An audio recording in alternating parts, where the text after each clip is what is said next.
On this week's show, we've got a brand new game mode, a new map, and a ton of champ changes. All that and more on this week's Waypoint.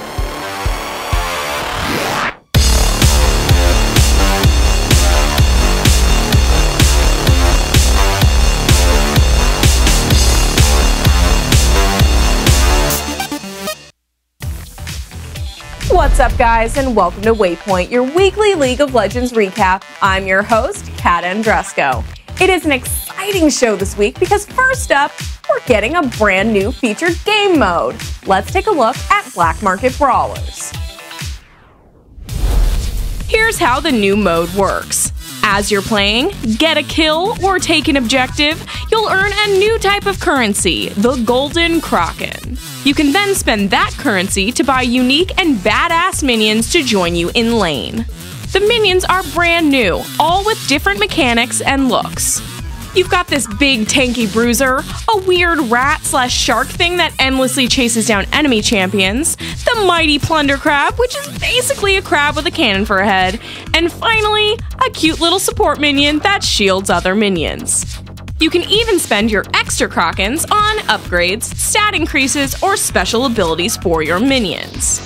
And if that wasn't enough, there are also a ton of new, overpowered items with some crazy effects, including a boot enhancement that literally gives you teleport.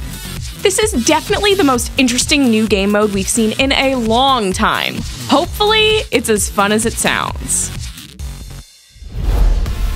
Continuing on last week's pirate theme, we've also got a brand new ARAM map to go alongside the Howling Abyss.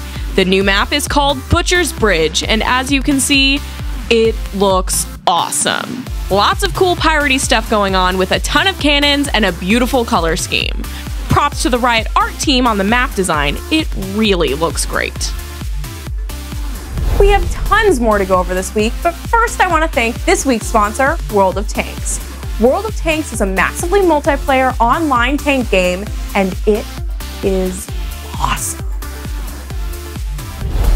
It's got 15-on-15 player versus player combat, hundreds of authentically modeled tanks to choose from, and best of all, it is totally free to play. And with 45 million people playing it, I'd say you should have no trouble finding some people to play with. Just head on over to gboffer.com/tanks to download and start playing today. By going to that URL, you are directly helping support this show, so thank you. Again, that URL is gboffer.com/tanks. Okay, but seriously, World of Tanks is awesome, and the esports scene is great, so check it out. Next up, let's take a look at the brand new HUD Riot just unveiled. It's cleaner, more customizable, and it's just much easier to see what's going on. You can finally rearrange the scoreboard to match up against your lane opponent, which has been a long time coming, to say the least. The whole layout looks great, and there's much less wasted space. Hopefully we see the spectator UI get some love in the future as well. Alright, let's talk some champ changes. Elise's stun duration is going up at the early levels, which is definitely needed if we want to see her in play again. Her spiderlings now also deal magic damage instead of physical, and its damage ratio got a small buff. The damage of Evelyn's hate spike is going down, most noticeably in the late game. The slow on her ultimate is going up significantly though, which seems like a worthwhile trade-off.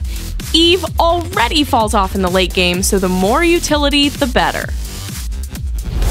Ryze, who's been a priority pick and ban for months now, is getting hit with the Nerf bat again. 4 seconds off his passive duration, 40 damage off his rank 5 Q, and both the initial and secondary damage of his E are being reduced. This might be the final nail in the coffin for Ryze, but I wouldn't put my money on it just yet.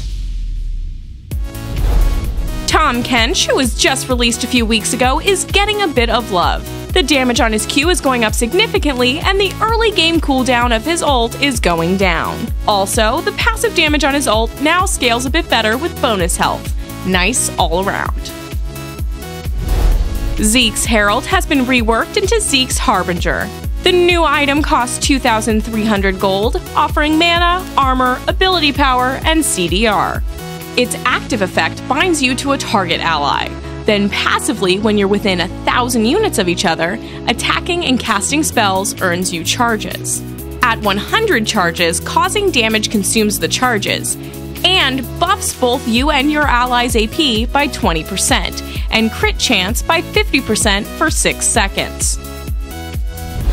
And finally, continuing the trend of laners ruining items that were meant to be used by junglers, RIP Runeglaive. Its AoE damage now only procs against monsters, and it no longer converts the attack to magic damage. Thanks, Ezreal. That does it for this week's episode of Waypoint. For more video game news and content, head on over to GameBreaker.tv. Be sure to check back every week for the latest League of Legends news. And if you enjoyed this video, please like and make sure to share it on Facebook to help us reach more people. I'm Kat Andresco. You can follow me on Twitter @KatAndresco. Thank you guys so much for watching, and I'll see you at the next Waypoint.